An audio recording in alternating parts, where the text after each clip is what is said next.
They told us the small ones would not fight. That is the first thing you must understand.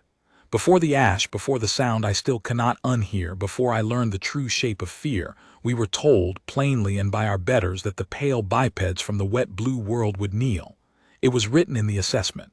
It was spoken in the assembly halls of the conquered. The humans, the report said, were soft, short-lived, fragile in the bone, a species that healed slowly and died from a fall. I believed it. My name is Saren Val. I was a signal reader, third rank, aboard the conquered dropship Ashen Vow. I was not a warrior. I want that clear. I never held a lance. I read light and heat and the shivering lines of enemy movement, and I whispered numbers to soldiers braver than me. I was, in every way that matters to the conquered, a small cog. And I am telling you this because the small cogs are the ones who see the machine break. The generals see maps. The soldiers see the 6 meters in front of them. But the signal reader sees everything all at once and can do nothing but watch. So watch I did. Let me take you there. Let me take you to Cavel's Reach, on the 3rd moon of a dying star, where I learned that we had measured the wrong thing entirely. The moon had no name that any tongue could hold, so the conquered gave it a number, and the soldiers gave it a curse. It was cold in a way that got into the joints. Gray stone, gray sky, gray light bleeding through a gray haze that never fully lifted. The wind came off the northern flats carrying a fine dust that tasted like old metal, and when you breathed it long enough your throat began to feel like it was lined with sand. We landed in the shadow of the ridge because the ridge was the point. Whoever held the ridge held the valley, and whoever held the valley held the only refinery within 9 jumps that could still process crystalline fuel. The conquered wanted it. The humans had it. That was the whole of the war in the end, a rock, a refinery, and 100,000 soldiers standing between 2 hungry empires.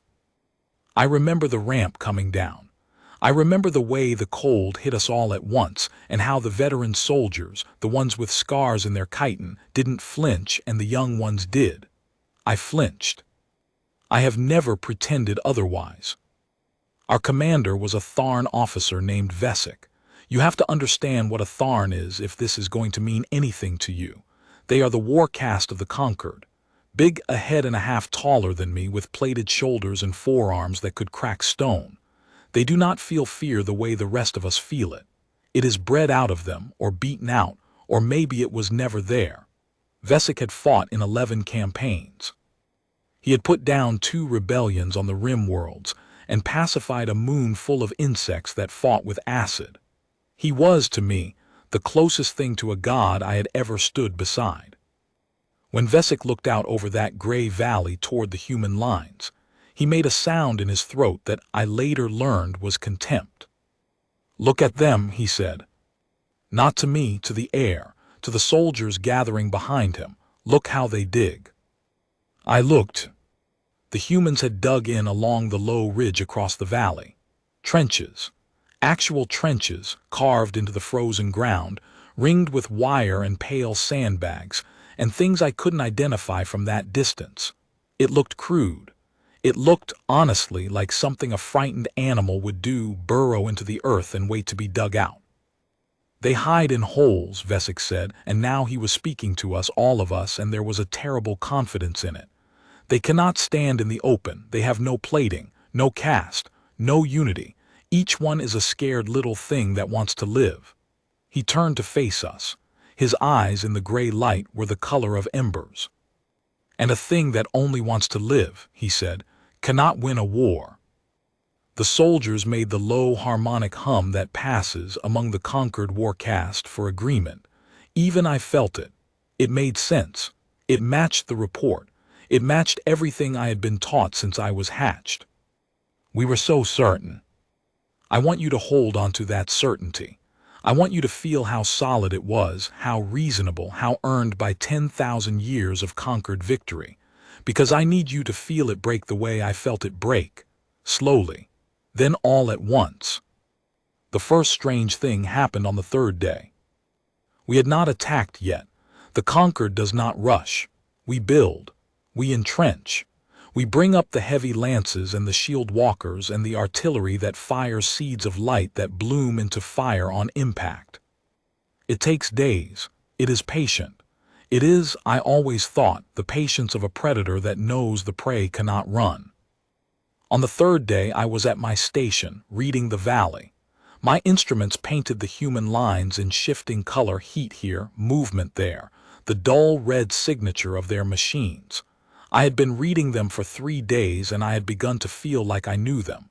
There was a pattern to how they moved, a rhythm. And then in the gray hour before what passed for dawn on that moon, the rhythm broke. A single human left the trench. I marked it, one warm shape small crossing the open ground between their lines and ours, not toward us parallel, moving along the wire. I flagged it for the watch officer and expected nothing, because a single human in the open was a dead human, and the humans knew it, and so they never came out.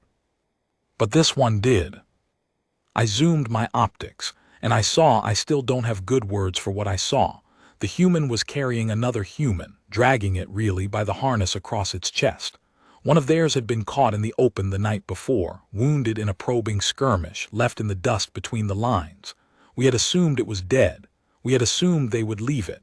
That is what any sane species does. You do not spend a live soldier to recover a dead one. The math is simple. The human dragging its comrade did not seem to care about the math. I watched it crawl.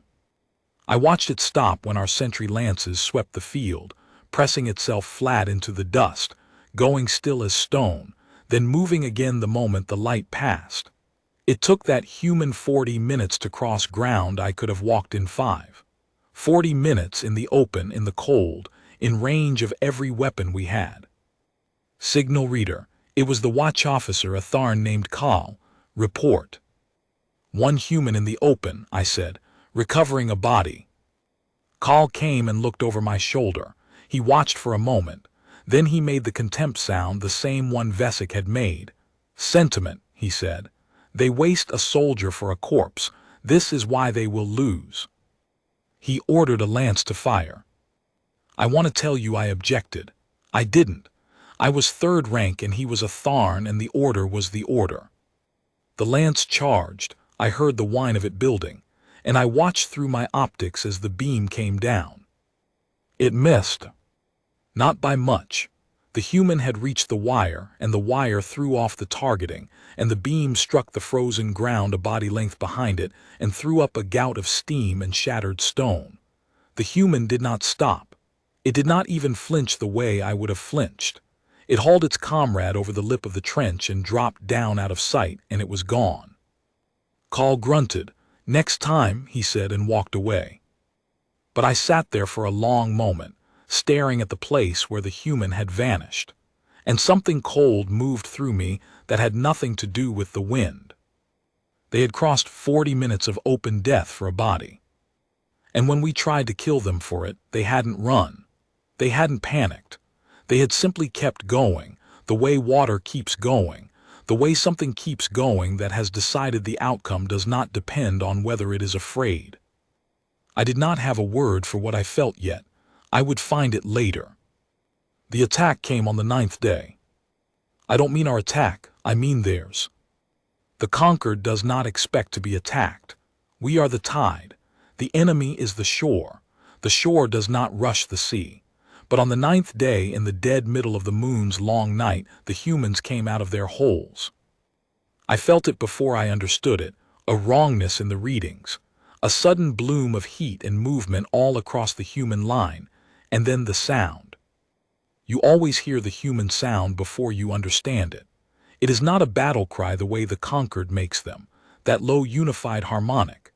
It is chaos. It is 1,000 throats making 1,000 different noises, ragged and overlapping and loud, and somewhere underneath it a rhythm you cannot quite find, like the whole mass of them is a single animal that hasn't decided what it is yet. My instruments lit up like a burning forest. Contact, I said, and my voice cracked. Contact the whole line, they're coming, all of them there. The alarms took my voice from me. The camp exploded into motion. Tharn's soldiers snatched up lances, shield walkers hummed to life, and Vesik's voice came over the harmonic, calm and vast and certain.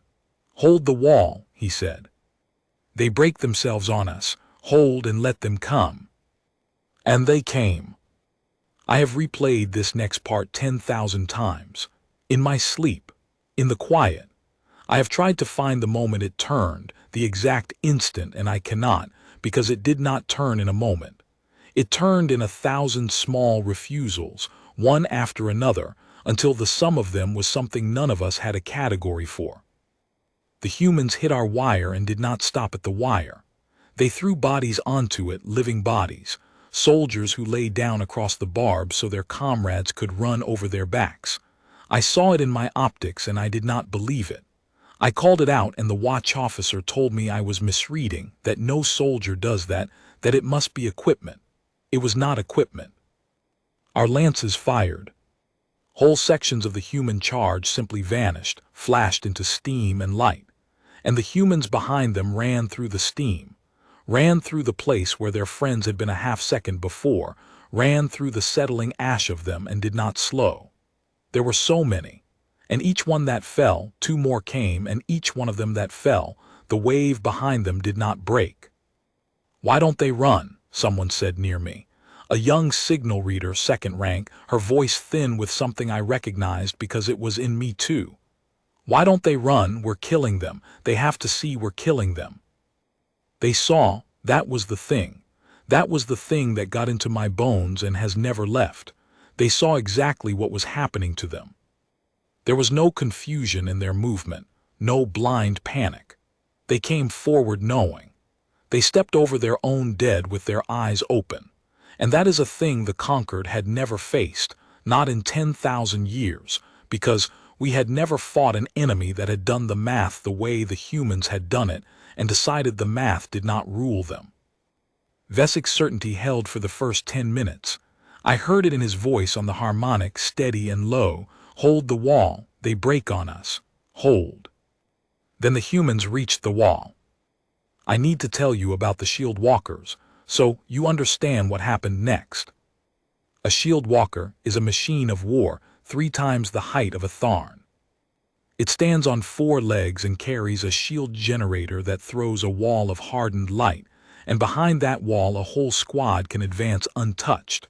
Lances shatter on them. In 11 campaigns, Vesik had never lost one. They are, we always said, unbreakable. The physical proof of conquered supremacy, walking. 3 of them anchored our line at Cavel's Reach. The humans went for them first. I watched a group of humans, 6, 7 of them, break away from the main charge and run toward the nearest shield walker. Not around it, at it. The walker's guns tracked them and cut 2 down and the rest kept coming. And I remember thinking, in the detached way you think when your mind is trying to protect itself. What do they think they're going to do? They're the size of its foot. One of them got under the shield. I don't know how. The shield throws its wall outward and forward. There is a blind space beneath, a small one, and you would have to be insane to try to reach it, because reaching it means running directly into the mouth of the thing. One human made it. It slid into the dust beneath that machine like it was diving into water, and it reached up, and it did something with its hands to the joint of the nearest leg, placed something there. And then it was scrambling back out, and it did not make it. The guns found it, and it came apart. But it had done the thing. The shield walker's leg blew out at the joint. The whole machine screamed an actual mechanical shriek, and pitched sideways, and its shield wall guttered and died, and the humans poured through the gap where it had stood like water through a broken dam. One of them, one small, soft, short-lived human had traded its single life for a machine that 11 campaigns had never scratched. And it had chosen to. It had run at the unbreakable thing knowing it would die, because dying there, in that exact spot, was worth more to the whole than living somewhere else. I heard on the harmonic the first crack in Vesik's voice. It was small, just a half beat of silence where his certainty should have been, but I was a signal reader. I read light and heat and the shape of things, and I read that silence the way I read everything else, and I knew that the God beside me had just seen something he could not fit into the world he understood. After that it did not stop. The line held, then buckled, then held in pieces. It became a thing with no shape. The clean geometry of conquered warfare, the wall, the flank, the reserve, dissolved into 100 small savage struggles in the dust and the dark, and in every one of them the same thing was true. The humans did not care about their own survival the way we did about ours, and that one difference undid everything. I saw a human, wounded, one of its limbs gone, pull itself across the ground toward a fallen weapon and keep firing until a lance ended it. I saw two of them stand back to back in the open, surrounded, out of ammunition, and fight with the broken halves of their rifles, and take 4 Tharn down with them before they fell. 4 Tharn, Warcast, gods of battle, brought down by 2 soft things wielding scrap. I saw a human throw itself onto a fallen comrade to shield the body from a blast that was already too late to matter, dying to protect something already dead, and I understood, watching it, that the report had been correct about one thing and one thing only. The report had said each human wants to live. That was true. Every one of them wanted to live. I could see it in the way they flinched from pain, the way they cried out, the way their bodies fought to keep breathing even when their minds had already spent them. They were not fearless. That was the thing. That was the thing the conquered had never understood, because we had bred fear out of our warriors and thought that made them strong. The humans were not fearless. Every single one of them was afraid. I could read it in their heat, their movement, the animal shiver of a body that knows it might end. They were afraid. And they came anyway. That is the word I had been looking for since the 3rd day, since the one who dragged the body across the field. There is a word for a creature with no fear, but there is a different word, a bigger one, a heavier one for a creature that has all the fear in the world and walks into the fire regardless. We had no such word in the conquered tongue. We had never needed one. We had never met anything that required it. I have one now. I learned it from them later, when the war was long over and I sat across a table from one of them and asked how they did what they did. The word is courage. And I discovered on that gray moon, in the dust and the dark, that true terror is not facing a creature that cannot feel fear. True terror is facing a creature that feels everything, that loves and grieves and shakes, and wants nothing more than to go home, and chooses the fire anyway. Because there is no bottom to that. There is no point at which you can hurt them enough to make them stop, because they are already hurting. They were hurting before you arrived, and they have decided that the thing behind them is worth more than the fear in front of them. You cannot defeat that. You can only kill it, and there is always another one behind it. Vesik died at the wall. I did not see it happen. My station was pulled back with the command element when the line broke, but I heard it on the harmonic, and I have never been able to forget the shape of it. He did not die afraid. I want to be fair to him. He was warcast to the end. But I heard his voice change over those last minutes, heard the certainty leave it beat by beat, and by the end there was something in it I had never heard from a Tharn. Not fear. Confusion. The confusion of a creature whose entire understanding of the world was being disproven in real time in the dust by things he had called soft. His last transmission was not an order.